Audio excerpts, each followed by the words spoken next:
Perfect. Okay. I think we have a couple more people trying to get in. Yep, they're going to keep coming. Okay.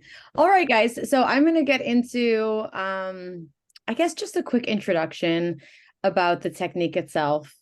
As I'm sure a lot of you have witnessed in your life, usually the thing that people want from you is something that you create for yourself. And this technique that we're going to get into today, I like to consider it a ritual. And I've built it out to be a ritual, something that you do for me every week. There is no like right way to do it, but I do find that on a weekly basis, tapping into this ritual is the most effective. And it's something I started doing really for myself, for not only like a way to get organized, but for my mental health, just constantly being anxious about all the things I have to do, all the people I have to show up for, the everyday tasks and responsibilities. And then on top of that, my dreams, my ideas that just sit in my mind for so long. And I think I would love to do that. And I would love to do that. And so about 10 years ago, I created something that was based on, I guess, the mind mapping diagrams. I don't know how much you guys know about mind mapping, but mind mapping is something that a lot of corporations use. It's a it's a diagram that sort of visually organizes information into a hierarchy, and it shows the relationship between pieces of a whole, which is usually like a single concept in the corporate world. It would be like a project, like a marketing campaign, and then you sort of draw images or words associated with that single concept. What I created was something I call mind mapping, which was that concept was me. And all the, associated words and images and thoughts and to-dos were everything that were mine. My responsibilities, my tasks, my dreams, my goals. And the mapping, it actually pretty quickly taught me a lot more than organization. So, three things that it taught me. One, it taught me that my ideas are not real unless I decide they're real. No one's going to come and tell you, that's a great idea. You should really do it. It's not going to happen unless you actually validate it and put next steps to that idea to come to life and treat it as, an equal to, for example, a work project you're getting paid for. Two, it put me into a position to practice decision making every week. And I find that, as you get older, something that nobody really warns you of is that you're the decision maker of your life. No one's going to come and tell you how to make those decisions, what's best for you. And there's no right or wrong in your decision making. It's just what you decide and you standing by it. So it sort of gave me the ritual gave me a place every week to practice that muscle. And then lastly, it sort of gave me this constant reflection point in the week to be honest with myself about how I was showing up to my things, my responsibilities, my dreams. There's a part of the ritual where you do assessments, and I'll get into all these steps. We'll do like a really brief beginning to end ritual today. But yeah, it sort of gave me a reflection point without being critical of myself, without feeling guilty. I was able to sort of in a shame-free way look at how I was showing up to my stuff. And I consider myself sort of a micro thinker, which what I mean by that is being OCD. And this ritual sort of leans on those details. So if you can't relate to being a micro thinker, what I try to do is transfer some of those thinking styles through this experience. And, what you can expect, which we're going to get into the majority of it today from this ritual, is centering yourself. We actually get into mapping. That's why I've asked for pen and papers. I hope everyone has some materials in front of them. Obviously, like if you want to make it fun, take out the markers, whatever's best for your brain. And then we will get into prioritizing and scheduling. And then I'll talk to you guys about how assessments look and just sort of the importance of repetition.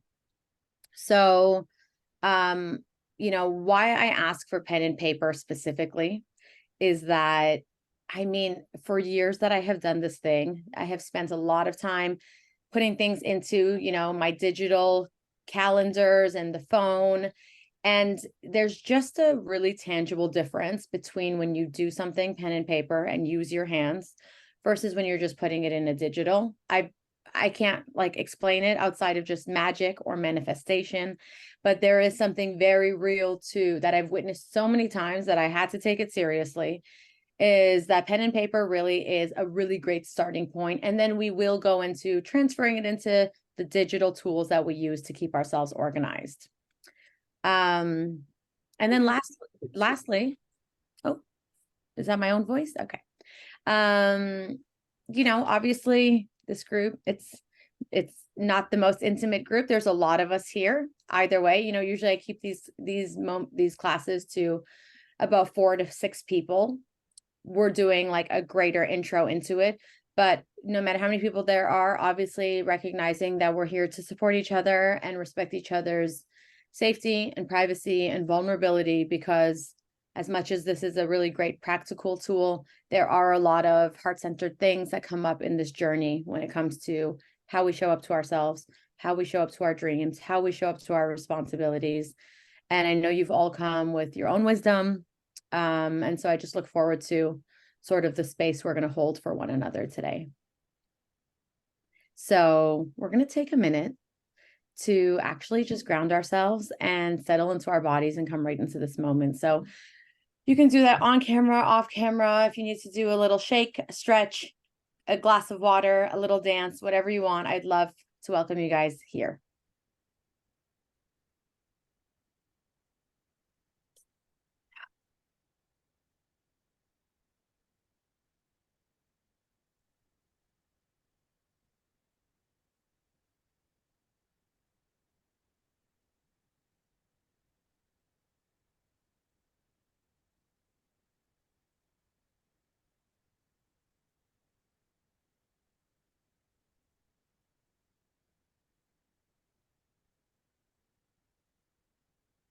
Okay. So we're going to start with a quick icebreaker. So we're going to take a few minutes to go into breakout sessions and just start a quick conversation before we jump into the ritual about how do we feel about, on a, let's say, scale of 1 to 5, how are you when it comes to believing in your ideas, your dreams, and your visions? Part 1 of the question. And part 2, and I'm going to actually put this in the chat so that we have it while we're in our breakouts.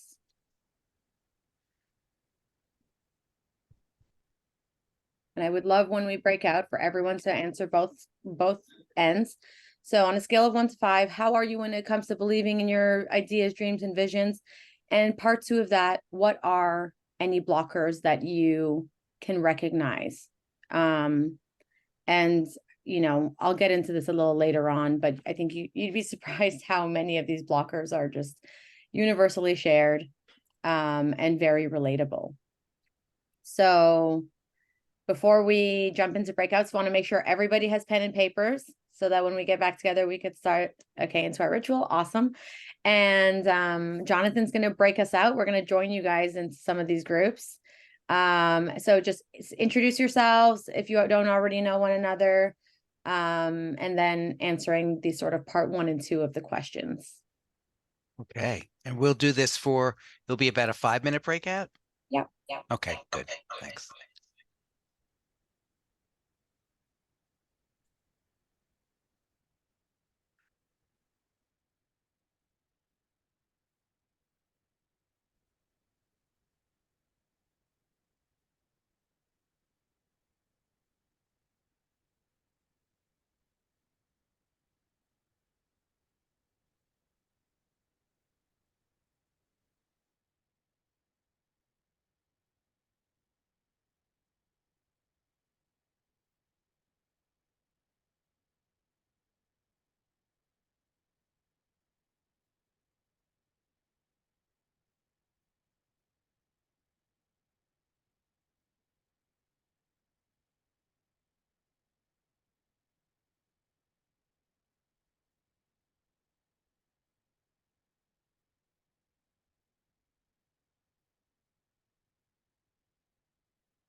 That was a mistake. Oh God. Oh, I did it. We both are you Yeah. aligned together? Oh, okay. Yeah, I hit the Made us wrong go button, so we away. all. It made us go away. We're like, give us an extra 30 seconds. I was saying, what's the cat with the dog? Like what? Like creating So chaos for the dog? I think very differently. I'm older than both my sisters, and all they want to do is retired. And I've never been more excited about what I'm doing in my life.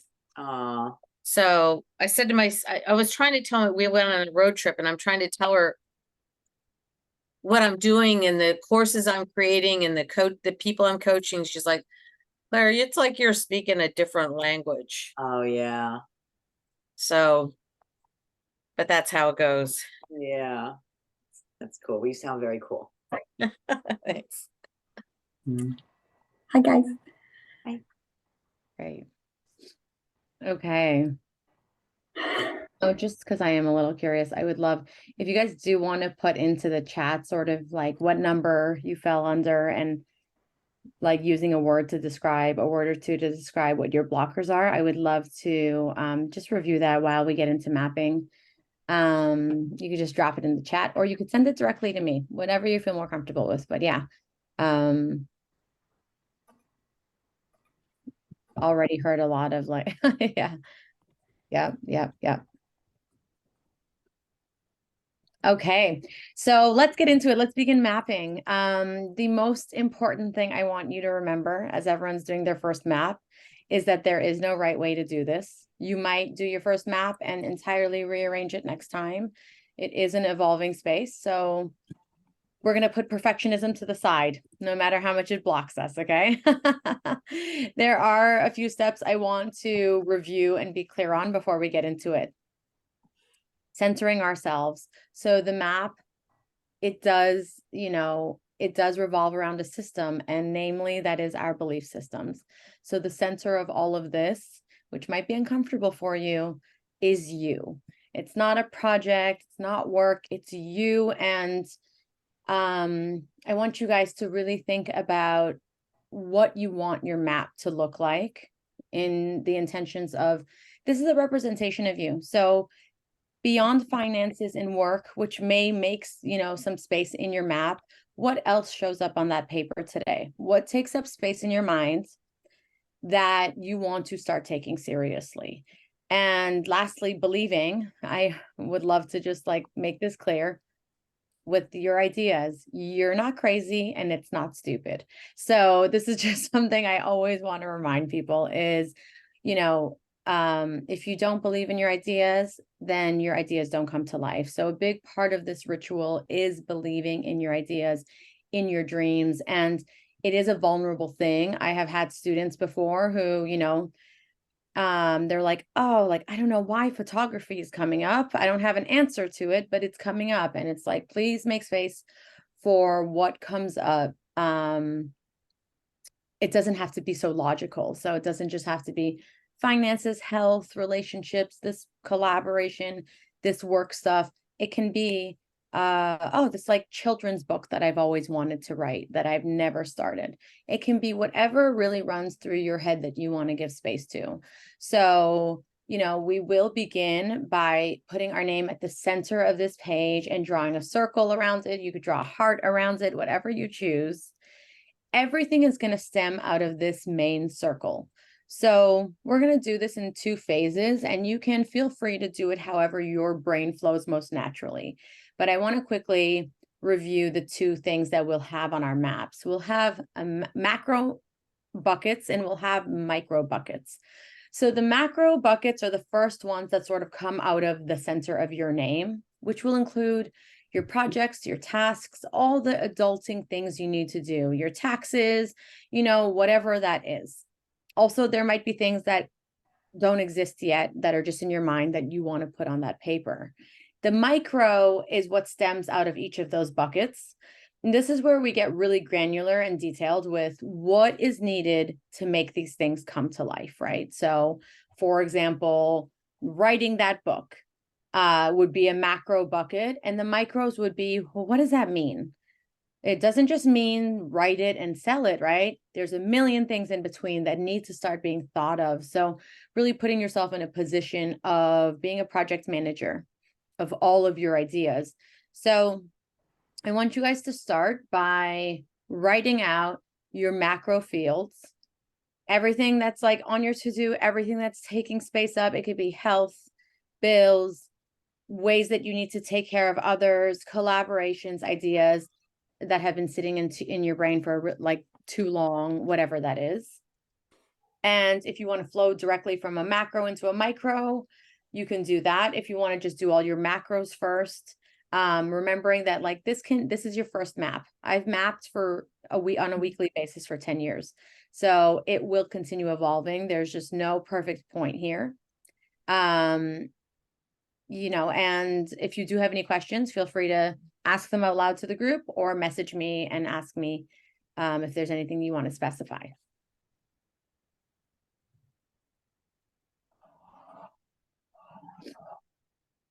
And some of it might, flow very quickly and naturally. It might be like, hey, I need to change my bank account. I need to,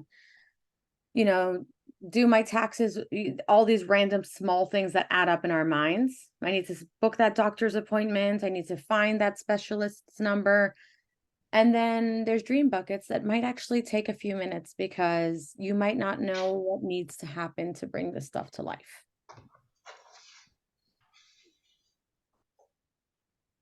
So I'll repeat this. Macros are the bigger buckets. For example, health, job, relationships, all the bigger buckets. And then the micro are very specific, granular things that you want to put down. So need to book that flight, need to call that person back, need to write the manuscript, need to put together a press run for this idea, all the very micro actual tasks. So you might have, for example, a writing project that is macro, because actually under that project, there's 3 other writing assignments. Or you might have, a passion project, ceramics that you need to show up to. And, mainly, no pressure, no rush. This doesn't have to be a masterpiece by the end of the class. But it's starting to take account of everything that is yours, that runs through your mind, that keeps you up at night, that you're thinking about when you're having your morning coffee, that you need to get done or that you want to finally show up to.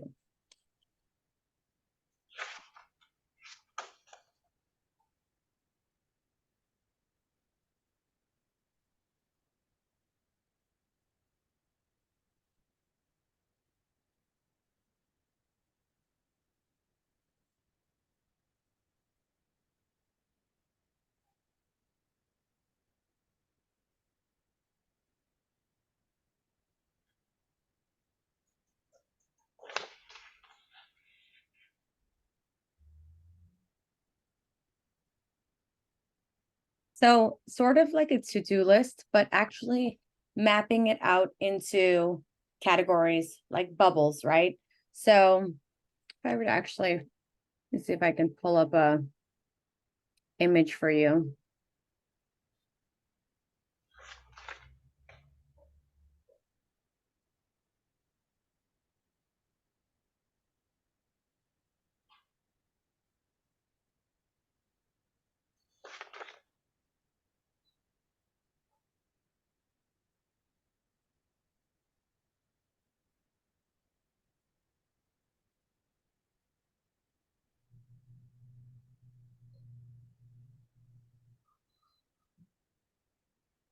So Yelda, Alex asks, is this for this week or a longer time frame?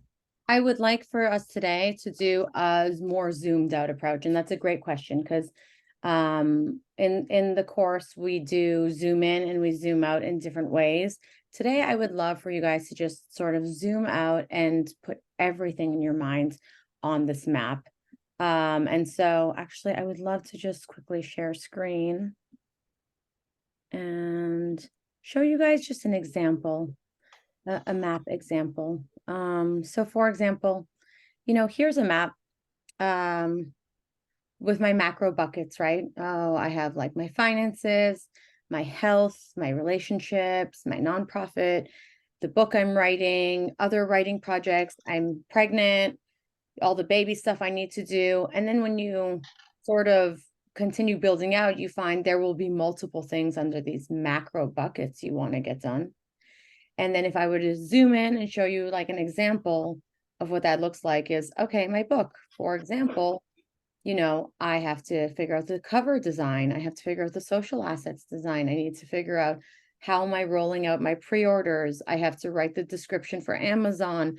And this is where you start getting really, really granular about what has to get done for this thing. Yelda, could you show us the micro slide? Because we're only seeing like the top 1.5.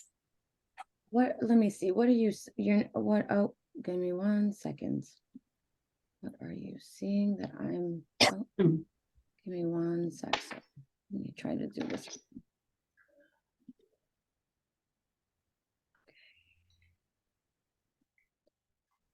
I think is that working? Yes. So are you seeing what I'm showing? Oh, Macro. oops, there we go. We're just seeing the macro one now. Can Okay. you just go to the book one? Yeah. Great. Mm. And I'll also show you guys eventually what your map might look like is like this. It might look really overwhelming, but we will get into next steps of how to then make sure we're not adding anxiety, but that we're removing anxiety. And so you'll see there's some orange buckets, and that's when we get into prioritizing. But this is an example of like a micro bucket. And this actually can go even further depending on how detailed you want to get. Of like these micro buckets can end up having micro buckets.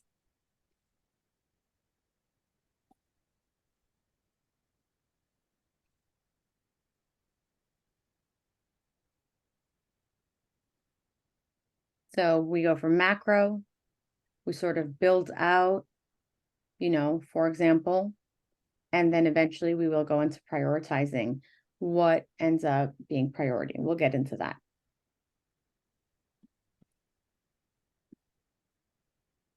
I mean, can some of the buckets be things that we're feeling, feelings that we have that that we're trying to turn into concrete actions, like relationships with people, things like that? I love that you asked that. That's absolutely the case. I have lots of students who say, for example, one of their main goals is to become a better listener, or sometimes people will map based on how they want to feel in this week ahead, for example. So for this being our first map, I would love for you guys to do the exercise of sort of like all of it. Put it all down on paper, no matter how overwhelming it is, no matter how vulnerable it is, just sort of putting it all down on paper and figuring out the arrangements. Because what you can also find is that there might be themes that you haven't recognized. You might realize, oh, I have a lot of health stuff. I'm, really got a lot going on in my mind about like appointments and new rituals and these types of things. Or you might realize, wow, I spend a lot of time taking care of other people and showing up to a lot of things that I've promised other people I will do for them. So for today, I would really love for you to just sort of get it all out. Need paper the size of my office. Mm. And that's the truth.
Yelda, do you find that you've going through this process, you think of things? I mean, that's what I'm doing, and I don't know where they fit in. I know they fit in somewhere, And but I, that's why I say like there's no like masterpiece we're making today because this is your first map.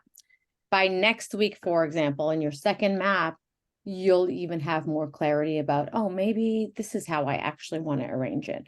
So for today, I wouldn't be so hard on the structural organization as much as I would be on honoring what's going on in here and getting it out on there.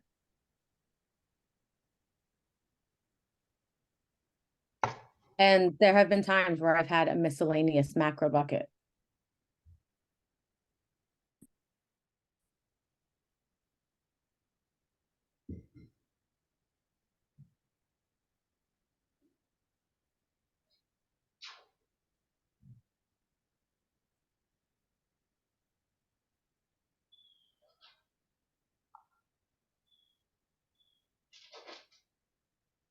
We'll give it another minute or two because we still have a couple more steps. And I definitely want to open up for just an open discussion quickly also.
Okay. Though I know you may not have everything out on your maps. This is a growing space. I'd love to sort of walk you guys through what happens next, which is, prioritizing. And this is a weekly ritual, as I've mentioned. So it helps us start to exercise our decision-making skills and decide what are the priorities for this week? What can I get done? And some of us prioritize by urgency or necessity or putting work first or, routines that we've created. And effective prioritization, it does take time to develop it.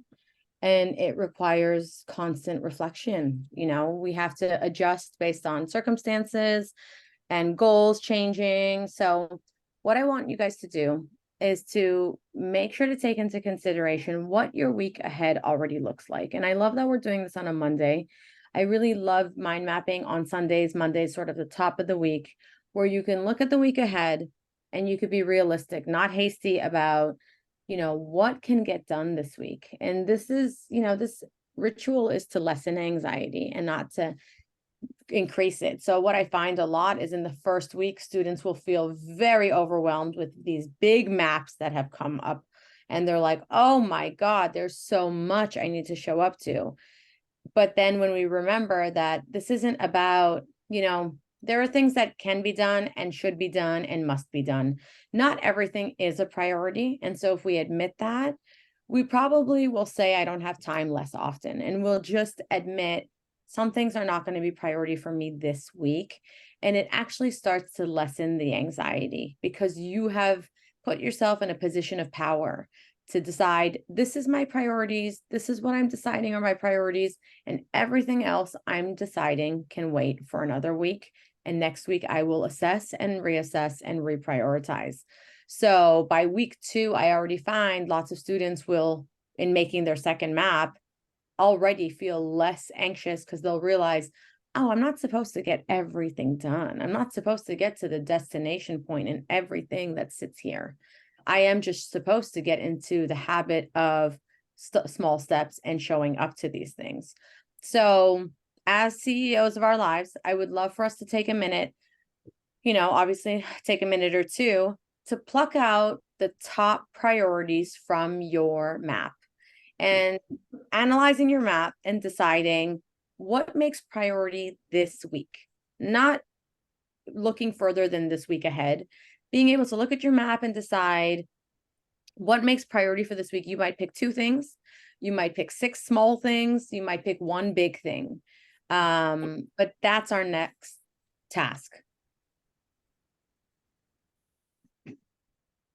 If you guys want to highlight it, or if you actually want to write it on a new piece of paper in list form, before we transfer into digital, what I would love for you guys to do is just, assess the weeks you have ahead. Some weeks you're like, I'm actually traveling this week. I'm not going to get anything done. And some weeks you're like, if I were to be real, I have a lot of time. I could get maybe 3 or 4 of these things done. And oftentimes, even learning how long things take us to get done is, you got to show up to it to learn how long it takes us. I had a student just the other week hit me and say, I had something on my to-do list for months and I finally did it and it took me 4 minutes. So some of these things, they become mountains in our mind. And then some things do take, 4 hours. So being realistic with yourself.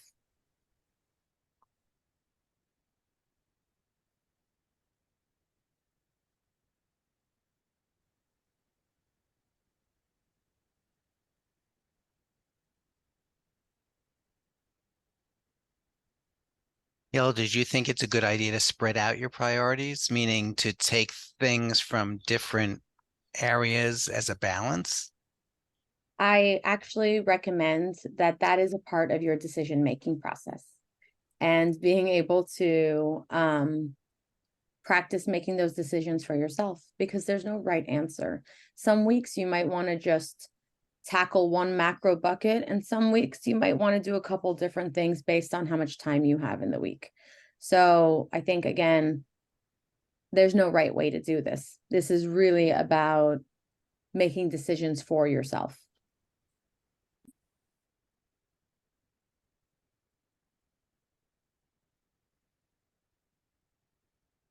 And I also think there is an inner wisdom we all carry. So being able to trust that what calls to spirit and what is calling to you to show up to, there's some truth in that also.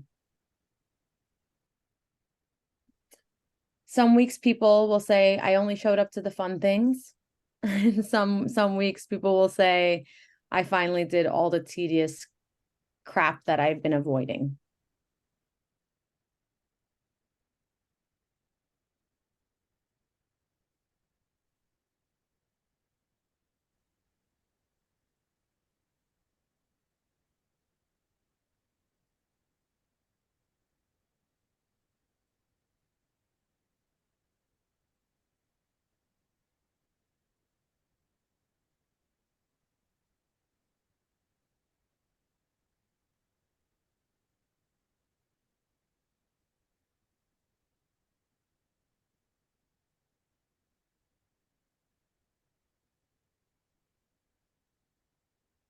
Okay.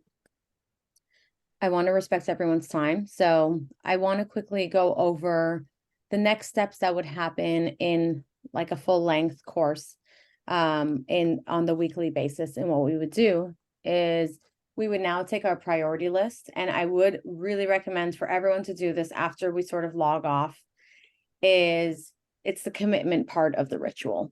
It's where you actually start taking those tasks and you start placing them in your calendars, in your digital devices.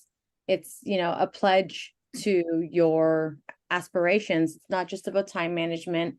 It's really about how do I start taking these things and scheduling them into my calendar like I would a work meeting, right?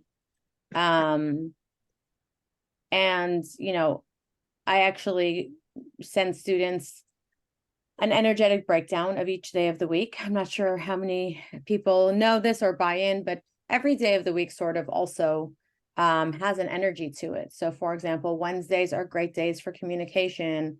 Fridays are great days for self-love. Saturdays are great days for community and charity and giving back. You know, every day of the week. So Tuesdays are great days to just get everything done and there's a lot of vitality in a Tuesday. So Thursdays are great for brainstorming and creative sessions. So, you know, being able to also schedule tasks based on knowing how the week feels for you. The next step we would do is we would take out our digital devices and we would really start committing and blocking out time in our calendars for each task, like you would something that pays you. And then in the week following, what you do, and this is something that, you know, I hope you guys adapt. I will obviously send and drop my contact information and have open registration for my next round of courses.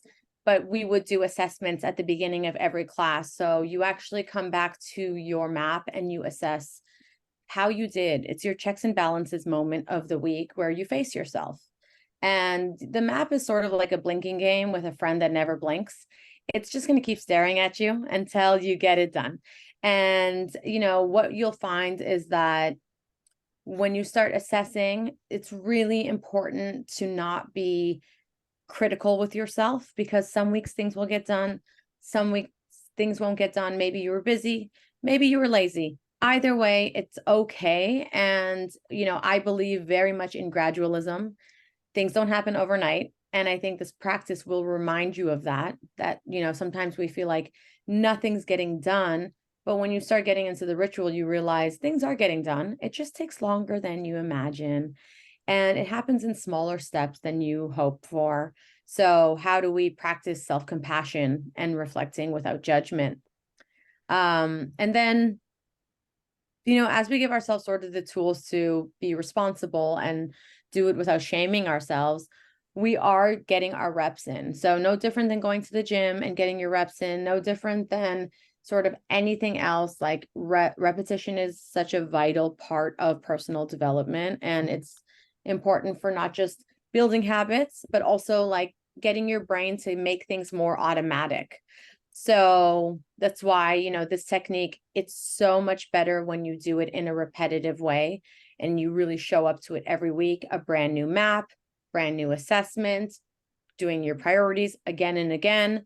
And then lastly, before we sort of open up for discussion, you know, we're going through today like very specific steps of the actual ritual. But what happens in the course, and you know, you already got a little bit of a taste of that in the breakout session, is that there are bigger things and more relatable obstacles that are coming up when it comes to why are we maybe not showing up to our stuff, right? And it's not just time or you know, not knowing our priorities. Actually, what I find and what we focus on in class is that a lot of us have not set boundaries. We have like a hard time with boundary work, which is totally fair because I think we're all one of the first generations of showing up to learning how to even set our boundaries. These weren't really shown to us very much. You find a lot of work-life imbalance. You find old stories that are disempowering you, that you're holding on to. You know, I've had students who are in their late 60s that suddenly find themselves sharing a story of something that happened to them in the 4th grade. So it runs very deep. And so a lot of this work is not just do the ritual, do it repetitively, and become a better decision maker. A lot of the ritual and the showing up to this work is actually starting to do more vulnerable work and facing what is blocking me. Where am I not setting boundaries? Where am I overexerting myself in work and not showing up to my life? And lastly, once you really start getting into the ritual, aside from re-narrating maybe stories that are not empowering you, what you'll find eventually is probably there's even a place where you're not dreaming big enough. And once you get into flow and you start ticking off some things and getting into that and being like, oh yeah, everything sort of gets done one step at a time. If I find my balance, if I set my boundaries, if I release these old narratives, then you realize maybe actually I'm not even dreaming as big as I should be dreaming. How do I leave my comfort zone and expand and dream even bigger? So that's just sort of like a touch point on some of the really like vulnerable conversations that happen in the class. And I hope that this was at least sort of beneficial in bringing up a few things, and maybe not just practical things, but maybe some feelings internally that you can reflect on for yourselves. And then I would love to just sort of open up the conversation for you guys to share. How did it feel? Aside from obviously, if you have any questions, I'd love to know, how did it feel going through this ritual? Obviously, we could talk about like the actual literal things that came up, like, oh, this project idea came up I wasn't expecting. But I'd also love to hear about sort of internal voices and feelings that came up while you were doing this exercise. So before we do that, can I just get everyone's attention for 1 minute? Because I'd love to take a screenshot of the group. If you have your map, can you hold it up? Not in front of your face, but next to you. And then I'll take a screenshot. Okay, and smile. Let's see. Here we go. Okay, good. Thank you so much.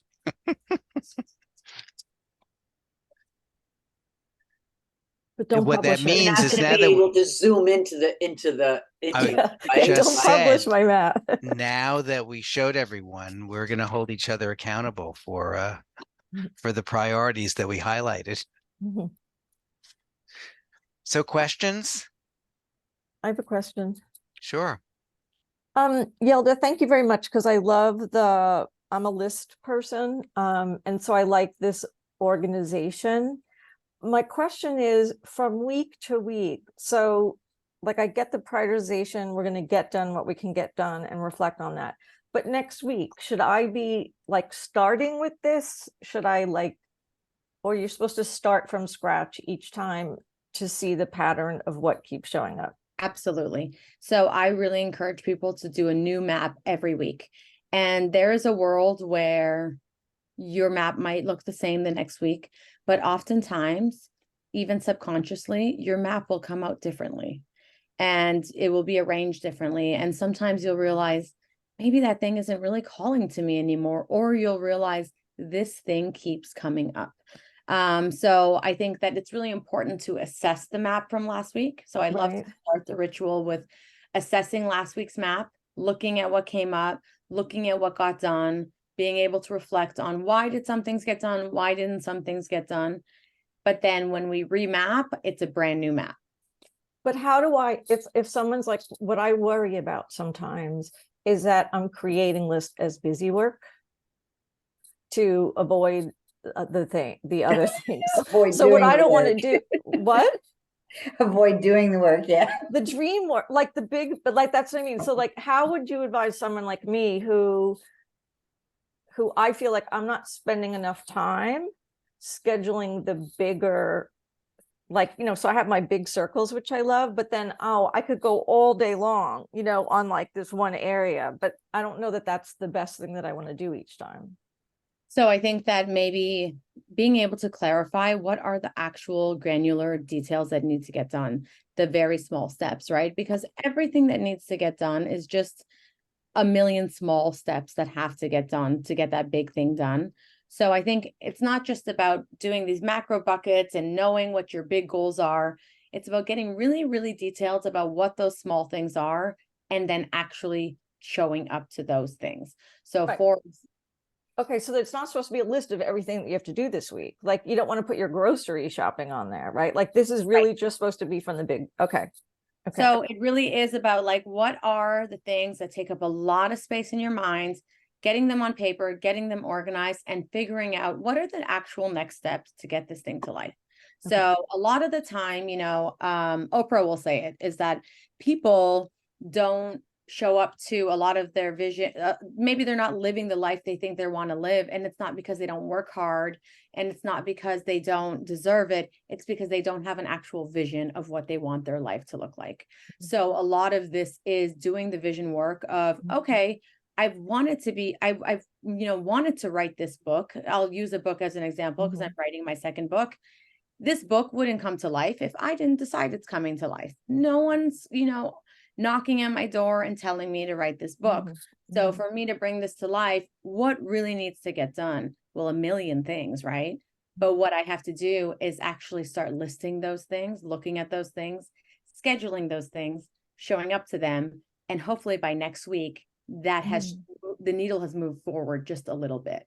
Mhm. And Thank you. also oftentimes you get more information when you open one door, 10 doors open and teach you more things. And maybe actually the point is not to not have a map. The truth is, if you're living a grand, fulfilling life, your map is active and not stagnant. It's moving forward. So I hope that helps. Yes, that is. Thank you. So I know the workshop goes from 12 to 1, but Yelda, said she would hang out to answer more questions.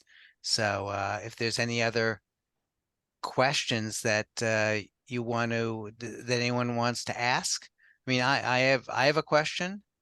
Do you find that it's helpful to do your map, but not do it in a vacuum, and then to like have a small group of people that you can talk to about it, that you can express it so they can ask you hard questions about, well, why is that here, and why is that a priority, and I do help clarify. Yeah, I find that people, it's an accountability thing. So I find that people have a hard time sometimes showing up to this alone. And it's easier when they have, for example, like a weekly group that they can show up to it together. So even people that have taken my course afterwards have said, can we do this at a subscription level, for example, where we continue on, because I don't know if I'm going to show up to this by myself. So what I like to also say, because, it's really important for us to obviously become self-reliable and show up to these moments for ourselves. It's going to be really, really difficult to like wait for others to come and, whether it's clarify for us or validate us. I would say it's more important, rather than finding that group. Yes, that would be ideal, but making that environment for yourself. So for me, for example, I started partnering mind mapping with my laundry. So when I would do laundry every Sunday, I would sit down and mind map. So I started creating sort of an environment that was associated to this accountable moment I was giving myself. And I really encourage everyone to sort of do that, of like, where is there like an hour in your week where you can sort of really show up to this moment, because it is a muscle. And I'm really good at going to the gym when I have a personal trainer, and when I don't show up. This is sort of how it is with a lot of things we avoid. So how do you start getting yourself to go to the gym by yourself? How do you start getting yourself to be self-reliable? And of course, if you can find a group of people or a partner, even one person that you're doing it with together and sharing with together, that is, amazing. But also I really encourage you to sort of create an environment of you showing up to it for yourself and practicing that you are the decision maker. There's no right or wrong way to like show up to this and to make decisions for yourself. Thank you. Other questions? I do like that you said to do a new one every week. each time, because by comparing them, then you're questioning, you're looking at the old one and saying, well, why did things change? So you're questioning what you've written down and what seems to be important. Oh yeah. And I have, I have students who, one of my students this summer, she ended up going to Italy and teaching or learning, like cook. She's a chef. She went and did this whole program with like an Italian grandmother. And she's like, I can look back at my maps from 2 years ago and see the progress of what got me to really, I used to just talk about traveling internationally and taking my food more seriously, to now finding actual partners and traveling around the world and doing this is very much because I kept showing up to building these maps. And, you're sort of mapping your life. And so I definitely think it's really helpful to do a new map every week. Even if you feel like it's redundant, that's the point. You go to the gym and you do the same thing, 3 sets, repetition. It makes things more automatic in our brain, and it really helps us show up to those things for the remainder of the week. Yeah, and also too, I actually moved from doing on, digital types of calendaring and to a paper work system with pages where I write. And it lends itself very well to this. So the way the particular work system works. And so I really agree with your thing that writing something down and reading it and looking back at it, it's just, to me, it's made a big difference. And this fits right into it. So thank you so much. Oh, I'm so happy to hear that. And I love that you mentioned that. I think even I do recommend, like, keep your map out, keep it accessible through the week, being able to look at it and sort of remember what are my responsibilities, what are my tasks, what are my goals, what are my dreams. And I wanted to say this, which I'll just email you guys later for those who have already had to log out, but being as specific as possible is really important. When we are vague, we do not manifest anything. So the most specific you can be with these types of things, it's really, I can't say it enough. It's really, really important. Really naming that specific vision. I'll give an example. In 2018, I had moved back to New York after traveling for 2 years. And I was sort of like, and doing a lot of community work. And I remember literally saying, I need to know who's in the mayor's office. I need to know this. It was very specific. And about 2 weeks later, a friend of mine, we were at a party drinking a beer, and he said, I need to introduce you to this woman. She's so incredible. And she works at the mayor's office. And it was just this really funny moment for me. And I thought, that is how specific you have to be to manifest. So I really encourage you guys to get as specific with your visions as possible, because between being specific and using your hands, there's just this bigger magic that comes from it.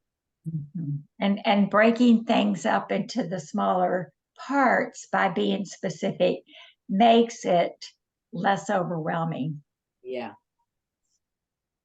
Yeah, because you don't get to the top of the mountain in one step. Right. Maybe never, but Yeah. Do you think it's a good idea that when you redo your map the following week, you don't look at your last week's map to not be influenced? Question. So what I like to do is mainly, I do like to do assessments, because assessments are really important. It is a place where you can practice not being hard on yourself. So I think that's the most important part about assessments. It's not actually about like what got done. Was I a good, student? It's about being able to say, yeah, maybe some things didn't get done. That's okay.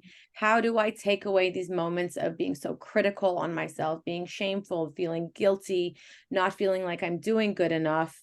And actually, what will simultaneously happen in those assessments is you'll realize you probably did get some stuff done that you're not giving yourself credit for. And you'll realize actually, I did about 2 things that, are 2 things more than I probably would have done in the past. So I do encourage assessing your priorities.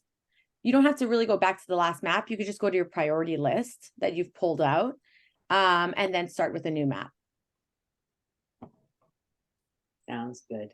Thank Thank you. you. Thank you guys so much. I hope to Great. You were stay really, connected. really good. Yes. Question, Thank you Yelda? so much, everyone. What's your True. what's the background in the wall in back of you? Is that sort of a mind map thing you No, got going on? This is from like a community event in 2014 where I blindfolded like 80 people together and put them in Sprinter vans, took them to a warehouse, and we just painted. And the question was, what is influence?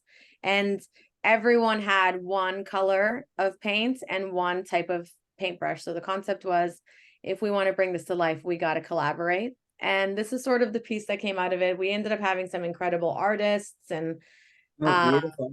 yeah. It's very cool. Thank you. Thank Bye. you so Yeah. much. Thank you guys. I hope you have a peaceful, powerful week ahead. Thank Thank you you so for sharing much. everything. Thank you, Jonathan. Okay. Really good to see everyone. Thanks, both of you. I'm going to stop the recording.